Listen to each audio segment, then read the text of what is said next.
महा cartoon TV.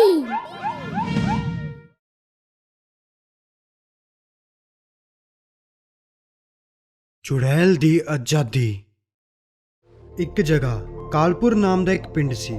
ਕਾਲਪੁਰ ਪਿੰਡ ਦਾ ਨਾਮ ਕਾਫੀ ਫੈਲਿਆ ਹੋਇਆ ਸੀ ਕਿਉਂਕਿ ਉੱਥੇ ਇਨਸਾਨਾਂ ਦੇ ਨਾਲ ਚੁੜੈਲਾਂ ਵੀ ਰਹਿੰਦੀਆਂ ਸੀ। ਕਾਲਪੁਰ ਦੇ ਨੇੜੇ ਤੇੜੇ ਦੇ ਪਿੰਡ ਵਾਲੇ ਉੱਥੇ ਆਉਣ ਤੋਂ ਵੀ ਡਰਦੇ ਸੀ ਕਿਉਂਕਿ ਉਹਨਾਂ ਨੂੰ ਲੱਗਦਾ ਸੀ ਕਿ ਚੁੜੈਲਾਂ ਉਹਨਾਂ ਨੂੰ ਖਾ ਜਾਣਗੀਆਂ। ਪਰ ਖਾਸ ਗੱਲ ਤਾਂ ਇਹ ਸੀ ਕਿ ਉਸ ਪਿੰਡ ਦੀਆਂ ਚੁੜੈਲਾਂ ਬਿਲਕੁਲ ਵੀ ਡਰਾਵਣੀਆਂ ਨਹੀਂ ਸਨ। ਉਹ ਇਨਸਾਨਾਂ ਦੀ ਤਰ੍ਹਾਂ ਹੀ ਆਪਦਾ ਗੁਜ਼ਾਰਾ ਕਰਨ ਦੇ ਲਈ ਕੰਮ ਕਰਦੀਆਂ ਸਨ। ਪਰ ਇੱਕ ਦਿਨ ਅਚਾਨਕ ਸ਼ਹਿਰ ਦੇ ਕੁਝ ਲੋਕਾਂ ਨੂੰ ਇਹਦੇ ਬਾਰੇ ਪਤਾ ਚੱਲ ਗਿਆ ਅਤੇ ਉਹ ਕਾਲਪੁਰ ਪਿੰਡ ਵਿੱਚ ਗੱਲ ਦੀ ਸੱਚਾਈ ਦਾ ਪਤਾ ਕਰਨ ਲਈ ਆ ਗਏ। ਗੱਲ ਤਾਂ ਸਹੀ ਹੈ, ਇੱਥੇ ਇਨਸਾਨ ਘੱਟ ਤੇ ਚੁੜੈਲਾਂ ਜ਼ਿਆਦਾ ਦਿਖ ਰਹੀਆਂ ਨੇ। ਹੁਣ ਸਾਨੂੰ ਜਲਦੀ ਜਾ ਕੇ ਇਹ ਗੱਲ ਆਪਣੇ ਵੱਡੇ ਅਧਿਕਾਰੀਆਂ ਨੂੰ ਦੱਸਣੀ ਪਊਗੀ। ਪਿੰਡ ਦਾ ਨਜ਼ਾਰਾ ਦੇਖ ਕੇ ਦੋਵੇਂ ਹੀ ਉੱਥੋਂ ਉਦੋਂ ਹੀ ਚਲੇ ਗਏ। ਅਗਲੇ ਦਿਨ ਜਿਵੇਂ ਹੀ ਉਹ ਦੋਵੇਂ ਆਏ ਤਾਂ ਉਹ ਇਕੱਲੇ ਨਹੀਂ ਆਏ। ਉਹ ਆਪਦੇ ਨਾਲ ਆਪਦੇ ਵੱਡੇ ਅਧਿਕਾਰੀਆਂ ਨੂੰ ਇੱਕ ਵੱਡੀ ਸਾਰੀ ਗੱਡੀ ਦੇ ਵਿੱਚ ਕਈ ਤਰ੍ਹਾਂ ਦੀਆਂ ਮਸ਼ੀਨਾਂ ਦੇ ਨਾਲ ਲੈ ਕੇ ਆਏ, ਜਿਸ ਨੂੰ ਦੇਖ ਕੇ ਪਿੰਡ ਵਾਲੇ ਬਹੁਤ ਡਰ ਗਏ। ਹਾਂਜੀ ਬਾਊ ਜੀ, ਤੇ ਸਾਡੇ ਪਿੰਡ ਵਿੱਚ ਕਿਸ ਤਰ੍ਹਾਂ ਦੀ ਮਸ਼ੀਨ ਲੈ ਆਏ ਹੋ? ਸਾਨੂੰ ਇਹ ਗੱਲ ਪਤਾ ਚੱਲੀ ਸੀ ਕਿ ਇੱਥੇ ਇਨਸਾਨਾਂ ਦੇ ਨਾਲ ਚੁੜੈਲਾਂ ਵੀ ਰਹਿੰਦੀਆਂ ਨੇ, ਇਸ ਲਈ ਅਸੀਂ ਇਹ ਗੱਲ ਦਾ ਪਤਾ ਕਰਨ ਇੱਥੇ ਆਏ ਹਾਂ। ਦੀਪਕ ਨਾਮ ਦੇ ਇਸ ਵੱਡੇ ਅਧਿਕਾਰੀ ਨੇ ਉਹਨਾਂ ਨੂੰ ਦੱਸਿਆ ਕਿ ਉਹ ਚੁੜੈਲਾਂ ਦੀ ਜਾਂਚ ਕਰਨਾ ਚਾਹੁੰਦੇ ਨੇ। ਉਹ ਪਤਾ ਕਰਨਾ ਚਾਹੁੰਦੇ ਨੇ ਕਿ ਸੱਚੀ ਉਹ ਚੁੜੈਲਾਂ ਹੈ ਵੀ ਜਾਂ ਕੋਈ ਹੋਰ ਚੁੜੈਲਾਂ ਦੇ ਰੂਪ ਵਿੱਚ।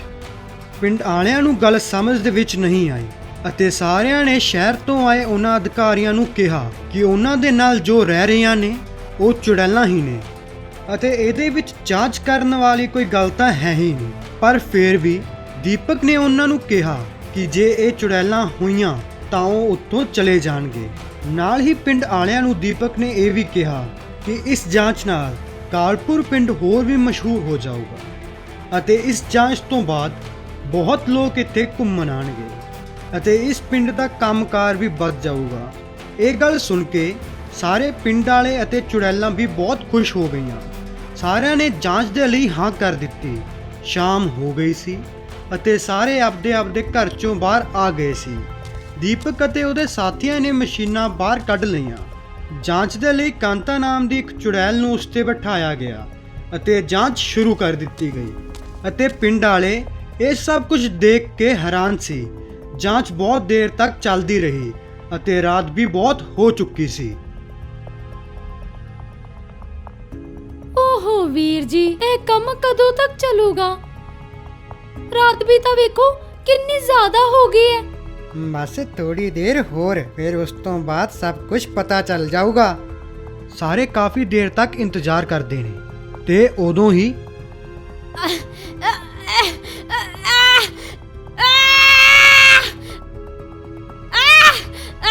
ਕੋਈ ਮੈਨੂੰ ਬਚਾ, ਇਹ ਮੇਰਾ ਸਾਲਾ ਖੂਨ ਕੱਢ ਲੇਗਾ। ਕਾਂਤਾ ਨੂੰ ਦਰਦ ਵਿੱਚ ਚੀਕਦੀ ਦੇਖ ਸਾਰੇ ਪਿੰਡ ਵਾਲੇ ਬਹੁਤ ਘਬਰਾ ਗਏ ਅਤੇ ਉਹਨੂੰ ਮਸ਼ੀਨ ਤੋਂ ਉਤਾਰਨ ਦੇ ਲਈ ਦੀਪਕ ਨੂੰ ਕਹਿਣ ਲੱਗੇ। ਪਰ ਉਦੋਂ ਹੀ ਇੱਕਦਮ ਕਾਂਤਾ ਦਾ ਸਰੀਰ ਸੁੱਕ ਕੇ ਧਰਤੀ ਤੇ ਗਿਰ ਗਿਆ। ਉਹਨੂੰ ਦੇਖ ਕੇ ਇਹ ਲੱਗ ਰਿਹਾ ਸੀ ਕਿ ਜਿਵੇਂ ਉਹਦੇ ਸਰੀਰ ਦੇ ਵਿੱਚੋਂ ਸਾਰਾ ਖੂਨ ਕੱਢ ਲਿਆ ਗਿਆ ਹੋਵੇ। ਇਹ ਦੇਖ ਕੇ ਪਿੰਡ ਵਾਲੇ ਗੁੱਸੇ ਵਿੱਚ ਆ ਗਏ ਅਤੇ ਫਿਰ ਦੀਪਕ ਅਤੇ ਉਹਦੇ ਸਾਥੀਆਂ ਦੇ ਵੱਲ ਵਧੇ ਤੇ ਉਦੋਂ ਹੀ ਉੱਥੇ ਇੱਕ ਤਾਂਤਰਿਕ ਆ ਗਿਆ। रुक जाओ सारे, जे एक भी कदम अगे बढ़ाया ਤਾਂ ਇੱਥੇ ਹੀ ਸਾਰੀਆਂ ਚੁੜੈਲਾਂ ਨੂੰ ਮਾਰ ਦਊਂਗਾ। ਪਿੰਡ ਵਾਲਿਆਂ ਨੂੰ ਕੁਝ ਵੀ ਸਮਝ ਨਹੀਂ ਆ ਰਿਹਾ ਸੀ ਤੇ ਉਦੋਂ ਹੀ ਦੀਪਕ ਨੇ ਤਾਂਤਰਿਕ ਨੂੰ ਮਸ਼ੀਨ ਵਿੱਚੋਂ ਇੱਕ ਖੂਨ ਨਾਲ ਭਰਿਆ ਹੋਇਆ ਡੱਬਾ ਕੱਢ ਕੇ ਦਿੱਤਾ। ਆ ਲੋ ਤਾਂਤਰਿਕ ਜੀ, ਅਸੀਂ ਆਪਦਾ ਕੰਮ ਕਰ ਦਿੱਤਾ ਹੈ, ਹੁਣ ਤੁਸੀਂ ਸਾਡਾ ਬਚਿਆ ਹੋਇਆ ਕੰਮ ਕਰ ਦਿਓ। ਪਿੰਡ ਵਾਲਿਆਂ ਨੂੰ ਹਲੇ ਵੀ ਗੱਲ ਸਮਝ ਨਹੀਂ ਆ ਰਹੀ ਸੀ। ਉਦੋਂ ਹੀ ਤਾਂਤਰਿਕ ਬੋਲਿਆ, ਤੁਸੀਂ ਸਾਰੇ ਕਿੰਨੇ ਬੇਵਕੂਫ ਹੋ। ਇਹ ਸ਼ਹਿਰ ਤੋਂ ਆਏ ਕੋਈ ਵੱਡੇ ਅਧਿਕਾਰੀ ਨਹੀਂ, ਇਹ ਤਾਂ ਆਤੰਕਵਾਦੀ ਨੇ ਅਤੇ ਇੱਥੇ ਜੋ ਕੁਝ ਵੀ ਹੋਇਆ ਉਹ ਸਾਡੀ ਚਾਲ ਸੀ। ਹੁਣ ਦੇਖਿਓ ਅਸੀਂ ਇਸ ਚੁੜੈਲ ਦੇ ਖੂਨ ਨਾਲ ਕਿੰਨੀ ਬਰਬਾਦੀ ਕਰਦੇ ਹਾਂ। ਅਸਲ ਵਿੱਚ ਇਹ ਸਭ ਤਾਂਤਰਿਕ ਅਤੇ ਤਿੰਨੋਂ ਆਤੰਕਵਾਦੀਆਂ ਦੀ ਚਾਲ ਸੀ। ਉਹਨਾਂ ਨੇ ਪਹਿਲਾਂ ਹੀ ਪਲਾਨ ਬਣਾ ਰੱਖਿਆ ਸੀ ਕਿ ਆਉਣ ਵਾਲੇ 15 ਅਗਸਤ ਤੇ ਉਹ ਸਾਰੇ ਦੇਸ਼ ਵਿੱਚ ਹਾਹਾਕਾਰ ਮਚਾਉਣ ਵਾਲੇ ਨੇ। ਚੁੜੈਲ ਦਾ ਖੂਨ ਲੈ ਕੇ ਬਾਕੀ ਚੁੜੈਲਾਂ ਨੂੰ ਆਪਦੇ ਕਬਜ਼ੇ ਵਿੱਚ ਕਰਕੇ ਸੁਤੰਤਰ ਦਿਵਸ ਤੇ ਸਾਰਿਆਂ ਨੂੰ ਚੁੜੈਲਾਂ ਦੇ ਹੱਥੋਂ ਮਰਵਾਉਣ ਦੀ ਸਾਜ਼ਿਸ਼ ਕੀਤੀ ਸੀ ਅਤੇ ਪਿੰਡ ਵਾਲਿਆਂ ਨੂੰ ਇਸ ਗੱਲ ਦਾ ਪਤਾ ਦੇਰ ਨਾਲ ਚੱਲਿਆ। ਪਿੰਡ ਵਾਲੇ ਬਹੁਤ ਮਜਬੂਰ ਸਨ। ਉਹ ਸਮਝ ਨਹੀਂ ਪਾ ਰਹੇ ਸਨ ਕਿ ਕਿਵੇਂ ਸਾਰੀਆਂ ਚੁੜੈਲਾਂ ਨੂੰ ਉਹਨਾਂ ਆਤੰਕਵਾਦੀਆਂ ਦੀ ਸਾਜ਼ਿਸ਼ ਤੋਂ ਬਚਾਇਆ ਜਾਵੇ ਅਤੇ ਤਾਂਤਰਿਕ ਨੇ ਮਰੀ ਹੋਈ ਚੁੜੈਲ ਦੇ ਖੂਨ ਨਾਲ ਤੰਤਰ ਮੰਤਰ ਸ਼ੁਰੂ ਕਰ ਦਿੱਤਾ ਅਤੇ ਬਚੀਆਂ ਹੋਈਆਂ ਚੁੜੈਲਾਂ ਨੂੰ ਇੱਕ ਇੱਕ ਕਰਕੇ ਆਪਦੀ ਬੋਤਲ ਵਿੱਚ ਬੰਦ ਕਰ ਲਿਆ ਅਤੇ ਪਿੰਡ ਵਾਲਿਆਂ ਨੂੰ ਦੇਖ ਕੇ ਉਹਨੇ ਕਿਹਾ, ਖਬਰਦਾਰ, ਜੇ ਕਿਸੇ ਨੇ ਚਲਾਕੀ ਕਰਨ ਦੀ ਕੋਸ਼ਿਸ਼ ਕੀਤੀ ਜਾਂ ਕਿਸੇ ਨੇ ਇਹ ਸੋਚਣ ਦੀ ਹਿੰਮਤ ਵੀ ਕੀਤੀ ਤਾਂ ਯਾਦ ਰੱਖਿਓ ਕਿ ਇਹ ਬਚੀਆਂ ਹੋਈਆਂ ਚੁੜੈਲਾਂ ਦੀ ਜ਼ਿੰਦਗੀ ਵੀ ਮੇਰੇ ਹੱਥ ਵਿੱਚ ਹੈ। ਮੈਂ ਜਦੋਂ ਚਾਹਾਂ ਇਹਨਾਂ ਨੂੰ ਮਾਰ ਸਕਦਾ ਹਾਂ। ਇਹ ਬੋਲ ਕੇ ਤਾਂਤਰਿਕ ਅਤੇ ਆਤੰਕਵਾਦੀ ਉੱਥੋਂ ਚਲੇ ਗਏ ਅਤੇ ਉੱਥੇ ਪਿੰਡ ਵਾਲੇ ਸੋਚਾਂ 'ਚ ਪੈ ਗਏ। ਸਾਰੇ ਸਾਰੀ ਰਾਤ ਉੱਥੇ ਹੀ ਬੈਠੇ ਰਹੇ। ਸਾਰੇ ਸੋਚਣ ਲੱਗੇ ਕਿ ਕਿਵੇਂ ਮੁਸੀਬਤ 'ਚੋਂ ਨਿਕਲਿਆ ਜਾਵੇ। ਓਏ ਹੋਏ, ਮੇਰੇ ਤਾਂ ਕੁਝ ਸਮਝ ਹੀ ਨਹੀਂ ਆ ਰਿਹਾ। ਇਹ ਕੀ ਹੋ ਗਿਆ? ਇੱਕ ਪਾਸੇ ਸਾਡੇ ਪਿੰਡ ਦੀਆਂ ਚੁੜੈਲਾਂ ਨੂੰ ਉਹ ਤਾਂਤਰਿਕ ਫੜ ਕੇ ਲੈ ਗਿਆ ਅਤੇ ਦੂਜੇ ਪਾਸੇ ਦੇਸ਼ ਦੀ ਆਜ਼ਾਦੀ ਵਾਲੇ ਦਿਨ ਹੀ ਇਹ ਪਾਖੰਡੀ ਅਤੇ ਝੂਠੇ ਲੋਕਾਂ ਦਾ ਕੁਝ ਹੋਰ ਹੀ ਪਲਾਨ ਚੱਲ ਰਿਹਾ ਹੈ। ਆਪਾਂ ਨੂੰ ਉਹਨਾਂ ਚੁੜੈਲਾਂ ਨੂੰ ਆਜ਼ਾਦ ਕਰਾਉਣਾ ਪਊਗਾ। ਹਾਂ, 15 ਅਗਸਤ ਆਉਣ ਵਿੱਚ ਹਲੇ 3 ਦਿਨ ਬਾਕੀ ਸੀ। ਪਿੰਡ ਵਾਲੇ ਦੇਸ਼ ਵਿੱਚ ਹੋਣ ਵਾਲੇ ਆਤੰਕੀ ਹਮਲੇ ਨੂੰ ਰੋਕਣਾ ਚਾਹੁੰਦੇ ਸੀ, ਜਿਸ ਦੇ ਲਈ ਉਹਨਾਂ ਨੇ ਲੋਹੇ ਨੂੰ ਲੋਹੇ ਨਾਲ ਕੱਟਣਾ ਹੀ ਸਹੀ ਸਮਝਿਆ। ਸਾਰੇ ਪਿੰਡ ਦੇ ਇੱਕ ਨਾਮੀ ਤਾਂਤਰਿਕ ਦੇ ਕੋਲ ਗਏ ਅਤੇ ਉਹਨਾਂ ਨੂੰ ਸਾਰੀ ਗੱਲ ਦੱਸ ਦਿੱਤੀ, ਜਿਸ ਨੂੰ ਸੁਣ ਕੇ ਬਾਬਾ ਵੀ ਸੋਚਾਂ ਵਿੱਚ ਪੈ ਗਿਆ। ਇਸ ਤਰ੍ਹਾਂ ਦਾ ਤੰਤਰ ਮੰਤਰ ਤਾਂ ਮੈਂ ਪਹਿਲੀ ਵਾਰ ਦੇਖ ਰਿਹਾ ਹਾਂ। ਇਹਦਾ ਤੋੜ ਕੱਢਣ 'ਚ ਮੈਨੂੰ ਥੋੜਾ ਟਾਈਮ ਲੱਗੂਗਾ। ਵੇਖੋ, ਸਾਡੇ ਸਾਰਿਆਂ ਦੇ ਕੋਲ ਟਾਈਮ ਬਹੁਤ ਘੱਟ ਹੈ। ਤੁਸੀਂ ਛੇਤੀ ਕੋਈ ਹੱਲ ਕੱਢੋ ਨਾ। ਮੈਂ ਅੱਜ ਹੀ ਕੋਈ ਹੱਲ ਕੱਢਦਾ ਹਾਂ। ਇਹ ਸਮੱਸਿਆ ਦਾ ਹੱਲ ਕੱਢਣ ਦੇ ਲਈ ਤਾਂਤਰਿਕ ਨੇ ਇੱਕ ਦਿਨ ਦਾ ਟਾਈਮ ਲਿਆ। ਅਗਲੀ ਸ਼ਾਮ ਨੂੰ ਹੀ ਸਾਰੇ ਪਿੰਡ ਵਾਲੇ ਫੇਰ ਤਾਂਤਰਿਕ ਦੇ ਕੋਲ ਪਹੁੰਚ ਗਏ। ਦੇਖੋ, ਸਮੱਸਿਆ ਬਹੁਤ ਵੱਡੀ ਏ। ਮੈਨੂੰ ਇਸ ਦਾ ਕੋਈ ਹੱਲ ਨਹੀਂ ਮਿਲਿਆ। ਇਹ ਗੱਲ ਸੁਣ ਕੇ ਸਾਰਿਆਂ ਦੇ ਪੈਰਾਂ ਥੱਲਿਓਂ ਧਰਤੀ ਖਿਸਕ ਗਈ। ਹੁਣ ਸਾਰਿਆਂ ਨੂੰ ਲੱਗ ਰਿਹਾ ਸੀ ਕਿ ਉਹ ਆਪਦੇ ਪਿੰਡ ਦੀਆਂ ਚੁੜੈਲਾਂ ਅਤੇ ਆਪਦੇ ਦੇਸ਼ ਦੀ ਸੁਰੱਖਿਆ ਨਹੀਂ ਕਰ ਪਾਉਣਗੇ। ਤੇ ਉਦੋਂ ਹੀ ਬਾਬਾ ਬੋਲਿਆ, ਇੱਕ ਦੂਜਾ ਰਸਤਾ ਹੈ। ਕੀ ਤਾਂਤਰਿਕ ਜੀ? ਮੈਂ ਉਸ ਤਾਂਤਰਿਕ ਨਾਲ ਲੜ ਸਕਦਾ ਹਾਂ। ਸ਼ਾਇਦ ਇਸ ਤਰ੍ਹਾਂ ਮੈਂ ਉਹਨੂੰ ਹਰਾ ਸਕਾਂ। ਇਹ ਗੱਲ ਸੁਣ ਕੇ ਸਾਰੇ ਪਿੰਡ ਵਾਲੇ ਬਹੁਤ ਖੁਸ਼ ਹੋਏ। ਅਗਲੀ ਸ਼ਾਮ ਹੁੰਦੇ ਹੀ ਸਾਰੇ ਜੰਗਲ ਵੱਲ ਚਲੇ ਗਏ, ਜਿੱਥੇ ਤਾਂਤਰਿਕ ਅਤੇ ਸਾਰੇ ਆਤੰਕਵਾਦੀ 15 ਅਗਸਤ ਨੂੰ ਦੇਸ਼ ਨੂੰ ਤਬਾਹ ਕਰਨ ਦੀ ਯੋਜਨਾ ਬਣਾ ਰਹੇ ਸੀ। ਸਾਰੇ ਰਾਤ ਹੁੰਦੇ ਹੀ ਉੱਥੇ ਪਹੁੰਚ ਗਏ, ਜਿੱਥੇ ਜਾ ਕੇ ਸਾਰਿਆਂ ਨੇ ਦੇਖਿਆ ਕਿ ਉਹ ਸਾਰੇ ਜੰਗਲ ਦੇ ਬਿਲਕੁਲ ਵਿੱਚ ਕਾਫੀ ਸਾਰੇ ਹਥਿਆਰਾਂ ਦੇ ਨਾਲ ਕੁਝ ਮੰਤਰ ਪੜ ਰਹੇ ਨੇ। ਹੁਣ ਤੁਹਾਡੇ ਸਾਰਿਆਂ ਦਾ ਕੰਮ ਖਤਮ ਹੋਇਆ।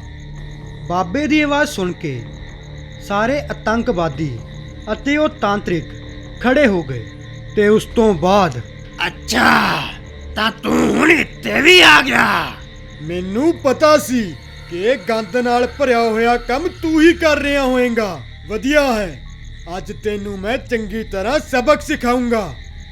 ਲੱਗਦਾ ਹੈ ਕਿ ਸਾਲ ਭਰ ਪਹਿਲਾਂ ਵਾਲੀ ਹਾਰ ਤੂੰ ਭੁੱਲਿਆ ਨਹੀਂ ਹੈ।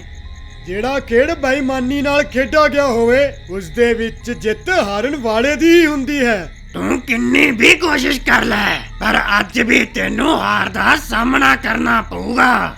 ਜਿੱਥੇ ਗੱਲ ਦੇਸ਼ ਦੀ ਹੋਵੇ, ਉੱਥੇ ਹਾਰ ਨੂੰ ਜਿੱਤ ਵਿੱਚ ਬਦਲਣਾ ਮੈਨੂੰ ਆਉਂਦਾ ਹੈ। ਦੋਵੇਂ ਤਾਂਤਰਿਕ ਇੱਕ ਦੂਜੇ ਦੇ ਪੁਰਾਣੇ ਦੁਸ਼ਮਣ ਸੀ। ਇਹ ਗੱਲ ਜਾਣਨ ਤੋਂ ਬਾਅਦ ਸਾਰੇ ਪਿੰਡ ਵਾਲੇ ਬਹੁਤ ਡਰ ਗਏ ਅਤੇ ਉੱਥੇ ਹੀ ਬਿਨਾਂ ਟਾਈਮ ਬਰਬਾਦ ਕੀਤੇ ਦੋਵੇਂ ਤਾਂਤਰਿਕ ਆਪਦੇ ਤੰਤਰ ਮੰਤਰ ਦੀ ਵਿੱਦਿਆ ਨਾਲ ਇੱਕ ਦੂਜੇ ਤੇ ਵਾਰ ਕਰਨ ਲੱਗੇ। ਲੜਾਈ ਹੁੰਦੀ ਦੇਖ ਕੇ ਤਿੰਨੋਂ ਆਤੰਕਵਾਦੀ ਡਰਨ ਲੱਗੇ, ਜਿਸ ਤੋਂ ਬਾਅਦ ਸਾਰਿਆਂ ਨੇ ਆਪਦੇ ਹਥਿਆਰ ਚੱਕ ਲਏ ਅਤੇ ਦੂਜੇ ਪਾਸੇ ਦੋਵੇਂ ਤਾਂਤਰਿਕ ਆਪਸ ਵਿੱਚ ਲੜਦੇ ਰਹੇ। ਬਹੁਤ ਦੇਰ ਤੱਕ ਲੜਾਈ ਚੱਲਦੀ ਰਹੀ, ਪਰ ਇਸ ਲੜਾਈ ਦਾ ਕੋਈ ਵੀ ਹੱਲ ਨਹੀਂ ਨਿਕਲ ਰਿਹਾ ਸੀ। ਤੇ ਉਦੋਂ ਹੀ ਪਿੰਡ ਵਾਲਿਆਂ ਦੇ ਨਾਲ ਆਇਆ ਹੋਇਆ ਬਾਬਾ ਮਤਲਬ ਤਾਂਤਰਿਕ ਕਾਇਲ ਹੋ ਗਿਆ।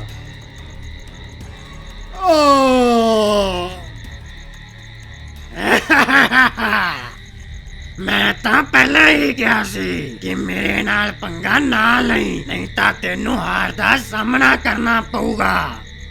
ਆਪਦੇ ਸਹਾਇਕ ਨੂੰ ਇਸ ਤਰ੍ਹਾਂ ਧਰਤੀ ਤੇ ਡਿੱਗਿਆ ਦੇਖ ਕੇ ਪਿੰਡ ਵਾਲੇ ਬਹੁਤ ਡਰ ਗਏ। ਉਹਨਾਂ ਨੇ ਆਪਦੀ ਸਾਰੀ ਉਮੀਦ ਛੱਡ ਦਿੱਤੀ ਤੇ ਉਦੋਂ ਹੀ ਮੈਂ ਤੈਨੂੰ ਕਿਹਾ ਸੀ, ਜਿੱਤੇ ਦੇਸ਼ ਦੀ ਗੱਲ ਹੋਊਗੀ ਉੱਤੇ ਮੈਂ ਕਦੇ ਨਹੀਂ ਹਾਰ ਸਕਦਾ। ਇਹ ਬੋਲ ਕੇ ਬਾਬੇ ਨੇ ਆਪਦੇ ਝੋਲੇ 'ਚੋਂ ਇੱਕ ਤੋਤਾ ਕੱਢਿਆ, ਜਿਸ ਨੂੰ ਦੇਖ ਕੇ ਦੂਸਰੇ ਤਾਂਤਰਿਕ ਦੇ ਹੋਸ਼ ਉੱਡ ਗਏ। ਇਹ ਤਾਂ ਸ਼ਰੇਆਮ ਧੋਖਾ ਏ। ਇਸ ਦੇ ਨਾਲ ਹੀ ਤੂੰ ਮੈਨੂੰ ਹਰਾਇਆ ਸੀ ਨਾ। ਲੈ ਅੱਜ ਤੇਰੀ ਵਾਰੀ ਹੈ। ਮੈਂ ਤੇਰੀ ਚਾਲ ਨੂੰ ਹੀ ਤੇਰੇ ਉੱਤੇ ਵਰਤਣ ਲੱਗਿਆ ਹਾਂ। ਅਸਲ ਵਿੱਚ ਉਸ ਤੋਤੇ ਦੇ ਅੰਦਰ ਤਾਂਤਰਿਕ ਦੀ ਜਾਨ ਸੀ, ਜਿਸ ਨੂੰ ਜੇ ਮਾਰ ਦਿੱਤਾ ਜਾਵੇ ਤਾਂ ਉਹ ਤਾਂਤਰਿਕ ਵੀ ਮਰ ਜਾਊਗਾ। ਇਸ ਲਈ ਪਿੰਡ ਵਾਲਿਆਂ ਦੀ ਅਤੇ ਚੁੜੈਲਾਂ ਦੀ ਮਦਦ ਕਰਨ ਦੇ ਲਈ ਘਾਇਲ ਬਾਬੇ ਨੇ ਤੋਤੇ ਨੂੰ ਮਾਰ ਦਿੱਤਾ। ਧੋਖਾ, ਮੈਂ ਤੈਨੂੰ ਨਹੀਂ ਛੱਡੂੰਗਾ। ਉੱਥੇ ਹੀ ਉਸ ਦੀ ਮੌਤ ਹੋ ਗਈ, ਜਿਸ ਤੋਂ ਬਾਅਦ ਉਹਦੇ ਕੀਤੇ ਹੋਏ ਜਾਦੂਆਂ ਦਾ ਅਸਰ ਖਤਮ ਹੋ ਗਿਆ ਅਤੇ ਸਾਰੀਆਂ ਚੁੜੈਲਾਂ ਆਜ਼ਾਦ ਹੋ ਗਈਆਂ ਅਤੇ ਤਾਂਤਰਿਕ ਦੇ ਮਰ ਜਾਣ ਕਾਰਨ ਤਿੰਨੋਂ ਆਤੰਕਵਾਦੀ ਗੁੱਸੇ ਵਿੱਚ ਆ ਗਏ ਅਤੇ ਸਾਰਿਆਂ ਨੇ ਆਪਦੇ ਹਥਿਆਰਾਂ ਨਾਲ ਹਮਲਾ ਕਰਨਾ ਸ਼ੁਰੂ ਕਰ ਦਿੱਤਾ। ਪਰ ਚੁੜੈਲਾਂ ਨੂੰ ਇਸ ਦਾ ਪਹਿਲਾਂ ਹੀ ਪਤਾ ਸੀ ਅਤੇ ਸਾਰੀਆਂ ਚੁੜੈਲਾਂ ਨੇ ਆਪਦੀ ਤੇਜ਼ੀ ਦਾ ਇਸਤੇਮਾਲ ਕਰਕੇ ਆਤੰਕਵਾਦੀਆਂ ਨੂੰ ਉੱਥੇ ਹੀ ਮਾਰ ਦਿੱਤਾ ਅਤੇ ਸਵੇਰ ਵੀ ਹੋ ਗਈ ਸੀ। ਇਸ ਲੜਾਈ 'ਚ ਕਿਸੇ ਨੂੰ ਵੀ ਪਤਾ ਨਹੀਂ ਚੱਲਿਆ ਕਿ ਕਦੋਂ ਇੱਕ ਨਵਾਂ ਦਿਨ ਚੜ੍ਹ ਗਿਆ, ਪਰ ਇਹ ਦਿਨ ਬਹੁਤ ਖਾਸ ਸੀ। 15 ਅਗਸਤ ਦਾ ਦਿਨ ਸੀ, ਜਿਸ ਨੂੰ ਦੇਖਣ ਤੋਂ ਬਾਅਦ ਸਾਰੇ ਪਿੰਡ ਵਾਲੇ ਅਤੇ ਚੁੜੈਲਾਂ ਖੁਸ਼ ਹੋ ਗਈਆਂ।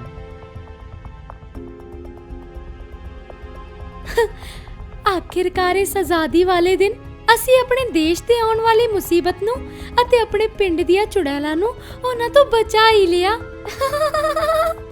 ਇਸ ਤਰ੍ਹਾਂ ਪਿੰਡ ਆਲੇ ਜਾਣੇ ਅਣਜਾਣੇ ਵਿੱਚ ਦੇਸ਼ ਵਿੱਚ ਹੋਣ ਵਾਲੀ ਬਹੁਤ ਵੱਡੀ ਆਤੰਕੀ ਹਰਕਤ ਨੂੰ ਹੋਣ ਤੋਂ ਰੋਕ ਲਿਆ ਅਤੇ ਉਸ ਦਿਨ ਤੋਂ ਹੀ ਸਾਰੇ ਪਿੰਡ ਵਾਲੇ ਖੁਸ਼ੀ-ਖੁਸ਼ੀ ਰਹਿਣ ਲੱਗੇ। ਜੇ ਤੁਹਾਨੂੰ ਇਹ ਵੀਡੀਓ ਪਸੰਦ ਆਇਆ ਹੋਵੇ ਤਾਂ ਲਾਈਕ, ਸ਼ੇਅਰ, ਕਮੈਂਟ ਜ਼ਰੂਰ ਕਰਿਓ ਤੇ ਸਭ ਤੋਂ ਪਹਿਲਾਂ ਸਾਡੇ ਵੀਡੀਓਜ਼ ਦੇਖਣ ਲਈ ਚੈਨਲ ਸਬਸਕ੍ਰਾਈਬ ਕਰੋ ਤੇ ਬੈਲ ਆਈਕਨ ਤੇ ਕਲਿੱਕ ਕਰਨਾ ਨਾ ਭੁੱਲਿਓ।